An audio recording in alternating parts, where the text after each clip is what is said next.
அனைவருக்கும் வணக்கம்.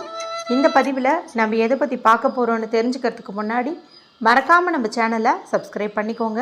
கூடவே பெல் பட்டனையும் கிளிக் பண்ணிவிட்டு ஆளுங்கிற ஆப்ஷனை கொடுத்துட்டிங்கன்னா நான் போடுற வீடியோக்கள் எல்லாமே மிஸ் ஆகாமல் நோட்டிஃபிகேஷனில் வந்துடும்.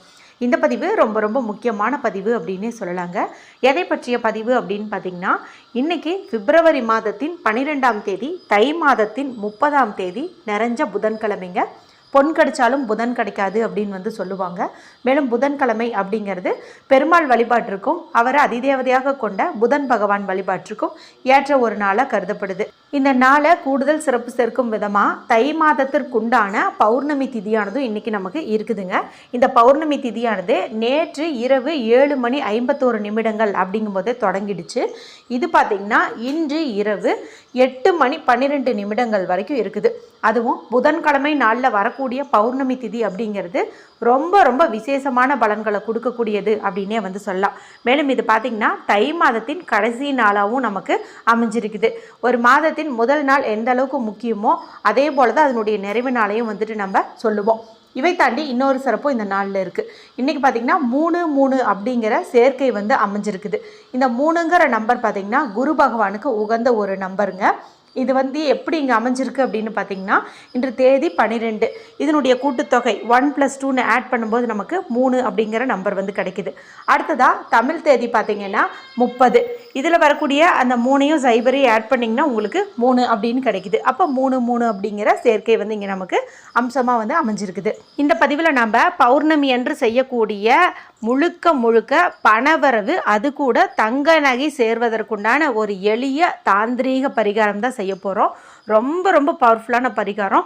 இன்னும் சொல்லப்போனால் இதை செஞ்சு பலனடையாதவங்க அப்படின்ட்டு யாருமே கிடையாது அப்படின்னே சொல்லலாம். இன்னும் குறிப்பாக சொல்லணுன்னா, என்னுடைய உடன் பிறந்த சகோதரி, அவங்களுக்கு பார்த்திங்கன்னா கொஞ்சம் பொருளாதாரத்தில் ரொம்ப முன்னேற்றம்லாம் இல்லாத ஒரு காலகட்டத்திலையும் இந்த பரிகாரத்தை செஞ்சு அவங்களுக்கு 3 பவுன் அளவுக்கு நகை சேர்ப்பதற்குண்டான யோகம் கிடச்சிது. இந்த 3 பவுனும் அவங்க எத்தனை நாட்குள்ளே சேர்த்தாங்கன்னு பார்த்தீங்கன்னா 3 மாதத்துக்குள்ளே சேர்த்துட்டாங்க.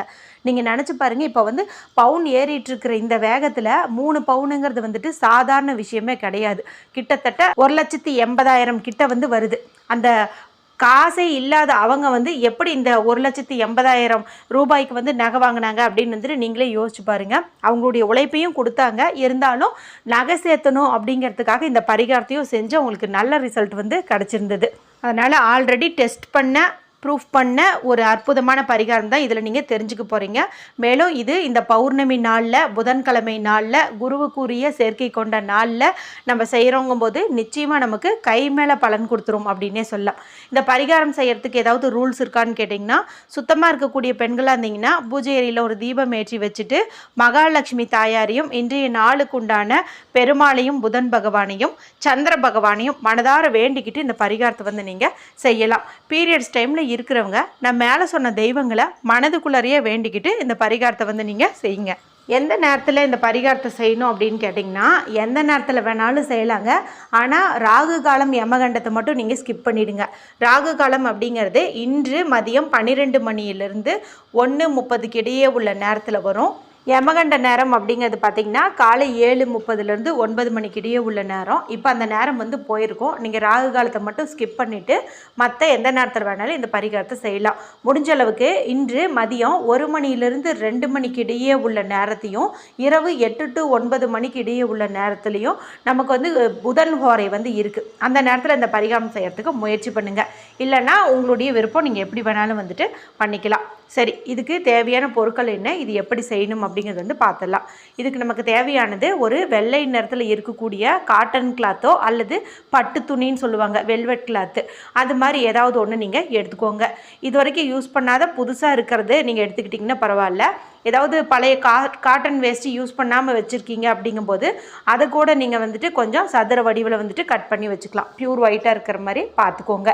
அடுத்ததாக நமக்கு தேவையான பொருட்கள் எல்லாம் சொல்கிறேன். ஒன்றா நீங்கள் கிழக்கு பக்கமோ அல்லது வடக்கு பக்கம் பார்த்த மாதிரியோ உட்காந்துக்கிட்டு இந்த துணியில் வைக்கணும். இப்போ நமக்கு தேவையான பொருட்கள் என்ன அப்படின்னு பார்த்திங்கன்னா, முதல்ல கொஞ்சம் கல்லுப்பு வந்து தேவைப்படுது. இந்த கல்லுப்புங்கிறது மகாலட்சுமி தாயாரின் அம்சமாக பார்க்கப்படுது. இதை நீங்கள் எடுத்து கொஞ்சம் வந்து போட்டுக்கோங்க. இதுக்குமே நீங்கள் சமையலறையில் பயன்படுத்திகிட்டு இருக்கிறத எடுத்துக்கிறத காட்டிலும் புதுசாக ஒரு பேக்கெட் ஓப்பன் பண்ணாமல் வச்சுருக்கிறீங்க அப்படிங்கும்போது அதுலேருந்து எடுத்துக்கலாம்.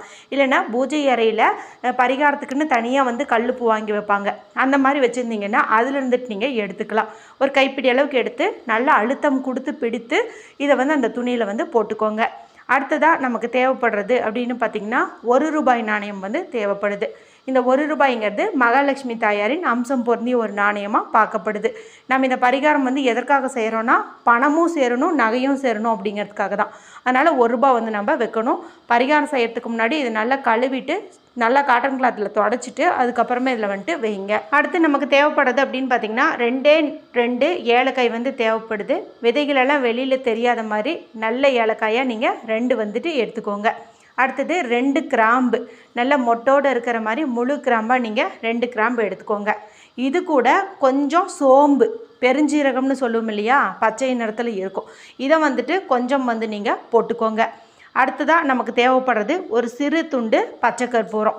இந்த பச்சை கற்பூரம் நல்ல ஒரு பணவசியத்தையும் ஈர்த்து கொடுக்கும், நகை சேர்வதற்கும் உதவியாக இருக்கும். அதனால் இதையும் நீங்கள் ஒரு சிறு துண்டு வச்சுக்கோங்க. அடுத்து நமக்கு தேவைப்படுறது அப்படின்னு பார்த்திங்கன்னா, உங்கள் வீட்டில் ஏதாவது உடஞ்சி போன ஒரு குண்டுமணி அளவுக்கு பயன்படுத்தாத ஏதாவது ஒரு தங்கம் வச்சுருந்தீங்க, அதாவது ஒரு மூக்குத்தியோ திருகாணியோ இல்லை வேறு ஏதாவது ஒரு சின்ன டிராப்ஸ் மாதிரி ஒரு மொட்டு மாதிரி ஏதாவது ஒன்று தங்கத்தில் வச்சுருந்தீங்கனாலும் சரி, அதை வந்துட்டு நீங்கள் இருந்துச்சு அப்படிங்கும்போது எடுத்துக்கோங்க. அடுத்ததாக வெள்ளி சம்மந்தப்பட்ட பொருட்கள், ஒன்றா வெள்ளி மோதிரமோ வெள்ளி கம்மலோ அல்லது இப்போ கொலுசில் பார்த்திங்கன்னா முத்துக்களெல்லாம் உதிர்ந்து போயிருக்கும் இல்லையா, அந்த முத்துக்களெல்லாம் நீங்கள் எடுத்து பத்திரமா வச்சுருந்தீங்கும்போது அதில் இருந்த ஒரு முத்தை கூட நீங்கள் எடுத்துக்கலாம். இப்போ எங்கள் வீட்டில் தங்கமே இல்லை அப்படிங்கிறவங்க கண்டிப்பாக வந்துட்டு வெள்ளியாவது வைங்க. ஆனால் ஏதாவது ஒன்று வச்சிங்கன்னா தான் வந்துட்டு நகை சேருது. நான் என்னுடைய சகோதரி எப்படி செஞ்சாங்களோ அப்படியே வந்துட்டு சொல்கிறேன், நீங்கள் அதை அப்படியே வந்துட்டு ஃபாலோ பண்ணுங்கள். அவங்க வந்து தங்கமும் வச்சாங்க, வெள்ளியும் வச்சாங்க. நீங்கள் தங்கம் இல்லைன்னா அட்லீஸ்ட் வந்து வெள்ளியாவது வைங்க. ஏன்னா தங்கம் வைக்கும்போது தங்கம் மட்டும்தான் சேரும், வெள்ளி வைக்கும்போது வெள்ளியும் சேரும், தங்கமும் சேரும். இப்போ நீங்கள் என்ன பண்ணுறீங்கன்னா, இந்த துணியை ஒரு மூட்டை மாதிரி வந்துட்டு கட்டிக்கோங்க. இதை கட்டுறதுக்கும் நீங்கள் வெள்ளை நிற நூலையே பயன்படுத்துறது சிறப்பு. இப்போ நல்லா வந்துட்டு டைட்டாக வந்து கட்டிக்கோங்க. இப்போ பூஜை அறைக்கு போகிறவங்க அங்கே கொண்டு போயிட்டு இந்த மூட்டையை வச்சு இதுக்கு சாம்பிராணி தூபம் காட்டுறது, கற்பூர ஆரத்தி காட்டுறது, ஊதுபத்தி காட்டுறது, இதெல்லாம் வந்துட்டு நீங்கள் செய்யலாம். பூஜை அறைக்கு போக முடியாதவங்க மனசுக்குள்ளாரியே வந்துட்டு எங்களுக்கு நல்ல நகை சேரணும், காசு சேரணும், பணம் சேரணும்னு சொல்லிட்டு மனதார வந்துட்டு வேண்டிக்கோங்க. அடுத்ததாக வீட்டுக்கு வெளியில் ஒரு இரவு 7 மணிக்கு மேலே பார்த்தீங்க அப்படிங்கும்போது நல்ல சந்திரன் வந்து பிரகாசமாக தெரியும். என்னதான் நமக்கு 8 மணி 12 நிமிடங்களுக்கு மேலே பௌர்ணமி முடியுது அப்படின்னாலும் இன்றைய நாள் முழுவதுமே பௌர்ணமி வந்து இருக்கிற மாதிரி தான் நீங்கள் கணக்கு எடுத்துக்கணும். அதனால் இந்த மூட்டையை ரெடி பண்ண கையோட உங்களுடைய 2 கைக்கு நடுவில் இந்த மூட்டையை வச்சுட்டு நல்ல கையை ஏந்தின மாதிரி ஒரு 10 நிமிஷமாவது நிலவின் ஒளியில் இந்த மூட்டை வந்து படுற மாதிரி வைங்க. நல்ல ஒரு நேர்மறை ஆற்றலை அதிகப்படுத்தி தரக்கூடியது தான் இந்த பௌர்ணமி நிலவுன்னு வந்து சொல்லலாம். அதனால் இது வந்துட்டு உங்கள் மேலேயும் படணும், இந்த முடிச்சு மேலேயும் வந்துட்டு படணும். ஒரு 10 நிமிடமாவது படணும். முடிஞ்சால் ஏதாவது ஒரு பாயை எடுத்துகிட்டு போயிட்டு நீங்கள் மொட்டை மாடியிலையோ இல்லை வாசல்லையோ போட்டு உட்காந்துட்டு அந்த முடிச்சு உங்கள் முன்னாடி வச்சுட்டு கண்களை திறந்து அந்த பௌர்ணமி நிலவை பார்த்த மாதிரியே உங்களுடைய கோரிக்கையை வந்து முன்வைங்க. இப்படி 10 நிமிடம் நீங்கள் பார்த்துட்டே இருக்கும்போது உங்கள் மேலேயும் அந்த பௌர்ணமி நிலவுடைய நேர்மறை ஆற்றல் வந்து இறங்கும், அந்த முடிச்சிலையும் வந்து இறங்கும். 10 நிமிடம் கழித்து நீங்கள் இதை எடுத்துகிட்டு வந்து நிலைவாசல் படியில் வந்துட்டு கட்டுங்க. நிலைவாசல் படிக்கு வெளியிலையும் கட்டலாம் அல்லது உள்புறமும் வந்து கட்டலாம். அப்படி உங்களுக்கு அங்கே ஆணி இல்லை அப்படிங்கும்போது இப்போல்லாம் ஹூக்கு வந்து இருக்குது இல்லையா, ரெடிமேடாக கிடைக்குது இல்லையா, அதை வாங்கிட்டு வந்து நீங்கள் அந்த நிலைவாசல் படிக்கு மேலே வந்துட்டு இந்த செவரு இருக்குமில்ல, அது மேலே நல்லா வந்துட்டு ஒட்டிட்டு அதில் இந்த முடிச்சியை வந்து நீங்கள் மாட்டி வச்சுருங்க. இது வந்து 1 மாதம் வரைக்கும் அப்படியே இருக்கணும். இப்போ தை பௌர்ணமிக்கு மாட்டி வச்சிங்க அப்படிங்கும்போது மாசி பௌர்ணமி வரும் இல்லையா, அந்த சமயத்தில் இது இருக்கக்கூடிய அந்த காசு, தங்கப்பொருள், வெள்ளிப்பொருள், இது 3 மட்டும் எடுத்துட்டு மற்ற இந்த பொருட்களை எல்லாம் நீங்கள் ஓடுகின்ற நீர்நிலைகளில் விடுறதோ இல்லது மரம் செடி கொடிக்கு அடியில் வந்துட்டு போடுறதோ பண்ணிக்கணும். இந்த துணியை நீங்கள் திரும்பவும் வாஷ் பண்ணிவிட்டு இதே போல் அடுத்த மாதம் பௌர்ணமிக்கும் வந்துட்டு பயன்படுத்திக்கலாம். ரொம்ப ரொம்ப சக்தி வாய்ந்த அதே சமயத்தில் பவர்ஃபுல்லான உடனடி பலன் கொடுத்த இந்த பரிகாரத்தை எல்லாருமே இன்றைய நாளில் செஞ்சு பலனடையுங்க. வீடியோ குறித்து ஏதாவது சந்தேகங்கள் இருந்துச்சுன்னா கமெண்ட் பண்ணுங்கள். பிடிச்சிருந்தா மற்றவங்களோட ஷேர் பண்ணுங்கள், லைக் பண்ணுங்கள். மற்றும் ஒரு பயனுள்ள பதிவில் உங்களை சந்திக்கிறேன். நன்றி, வணக்கம்.